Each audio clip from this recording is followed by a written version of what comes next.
భగవంతుని ప్రశ్నించాలంటే జీవితాన్ని స్వచ్ఛంగా గడపాలి. గతాన్ని తలుచుకుంటూ కూర్చోవద్దు. 5 ఏళ్ళప్పుడు తప్పు చేశాం, 25 ఏళ్ళప్పుడు తప్పు చేశాం, బాగుంది, 60 ఏళ్ళు వచ్చాయి, చేయకు, ఇంకా కనీసం చేసిన తప్పులు చేయకు.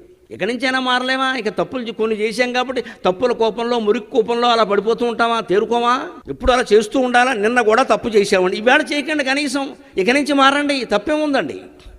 99 మాటలతో ఆపేసినా కానీ శిశుబాలుడు చచ్చేవాడు కాదు. వాడు 100 దాటి మళ్ళీ కృష్ణుడు ఏమన్నా కౌంటింగ్ తప్పు చేసుకుంటాడేమో అని ఇంకో 8 ఎక్కువ చేశాడు వాడు, అందుకని వేసేసాడు. మనిషి మారడానికి ఏ క్షణమైనా చాలు, ఏ వయస్సు అయినా చాలు, చచ్చే ముందైనా చాలు. చచ్చిపోతున్నామని తెలుసు కదా, అప్పుడు కూడా మారవా? అప్పుడు కూడా పీచు చూపించి నారా అనవయ్య, నారా అనవయ్య అంటే పీచే నారంటవేటి అన్నట్టు ఇవ్వడం. ఎందుకంటే నారాయణలో సగం నార, అదేనా అంటాడేమో అని చూస్తే పీచు అన్నట్టు. వీడికి ఏమొస్తుందో తెలుసు.